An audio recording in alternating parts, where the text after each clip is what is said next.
James Cagney, born July 17, 1899, New York, New York, U.S., died March 30, 1986. Stanfordville, New York, was an American actor who was noted for his versatility in musicals, comedies, and crime dramas.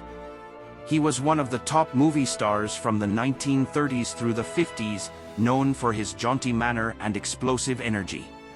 Cagney excelled at playing tough guys but was equally adept at comedy and as a song and dance man. Cagney, the son of an Irish bartender, grew up in the rough Lower East Side of New York City. He toured in vaudeville as a song and dance man with his wife, Francis, in the 1920s and scored his first major success opposite Joan Blondell in the Broadway musical Penny Arcade, 1929. He made his film debut in the movie adaptation of the play, entitled Sinner's Holiday, 1930, and his well-received performance resulted in a contract with Warner Brothers Studios. After taking on a few supporting roles, Cagney became a star with his chilling portrayal of gangster Tom Powers in William Wellman's The Public Enemy, 1931. Thereafter he was typecast as a sneering, explosive, tough guy in several films, including Taxi, 1931, and Lady Killer, 1933, but he occasionally worked in musicals. He demonstrated considerable skill as a dancer in Footlight Parade, 1933, and he even had a Shakespearean role, as Bottom in A Midsummer Night's Dream, 1935.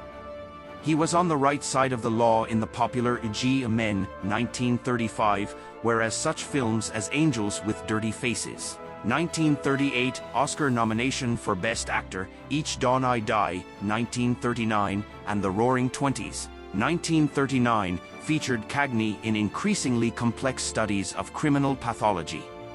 Cagney's repertoire during this period also included westerns, The Oklahoma Kid, 1939, comedies, The Bride Came COD, 1941, and melodramas, The Strawberry Blonde, 1941. Cagney's uniqueness as an actor lay in his ability to convey emotional extremes in a manner that was both broad and natural.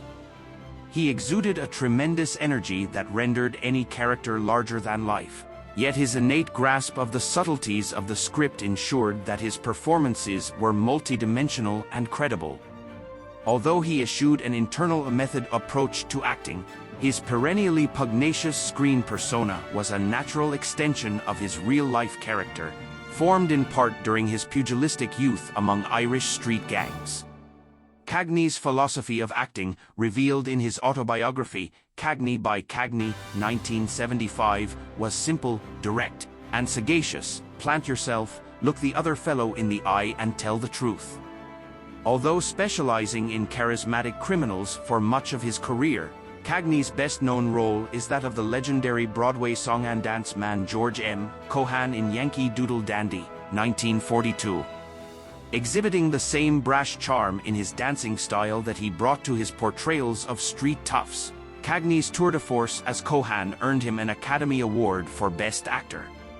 After this film, Cagney devoted his energies to entertaining troops overseas, serving as president of the Screen Actors Guild, an organization he helped found in the early 1930s, and, with his brother, establishing William Cagney Productions, a company that was moderately successful for several years, producing such noteworthy films as an adaptation of William Saroyan's The Time of Your Life, 1948. Cagney ended the 1940s with his portrayal of Cody Jarrett, perhaps the most pathologically Oedipal criminal in screen history, in the B-film classic White Heat, 1949. His legendary performance climaxed with one of the cinema's most indelible images, that of the cornered Jarrett atop an oil refinery tank, screaming, "Made it, Ma! Top of the world," as he unloads his gun into the tank and perishes in the ensuing inferno.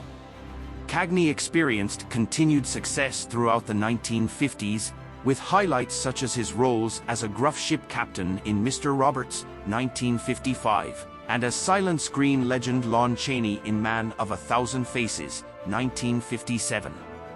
His most acclaimed performance of the decade was in Love Me or Leave Me, 1955, as Chicago racketeer Martin "The Gimp" Snyder, the man who obsessively controlled the career of torch singer Ruth Etting, played by Doris Day.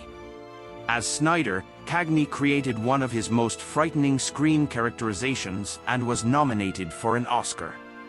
He was also memorable as Admiral William F. "Bull" Halsey, Jr. in The Gallant Hours, 1960, and as a harried Coca-Cola executive in the Billy Wilder farce 1, 2, 3, 1961. After 1, 2, 3, Cagney spent the next 20 years in retirement on his farms in New England and California.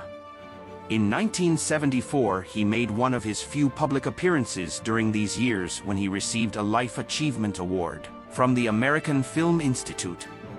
Cagney's health deteriorated during the late 1970s, and his doctors suggested a return to work. He performed admirably in his final two films, Ragtime, 1981, and the television film Terrible Joe Moran, 1984. Contrary to the popular perception created by scores of impressionists throughout the years, Cagney said neither "you dirty rat" nor "all right, you guys" in any film.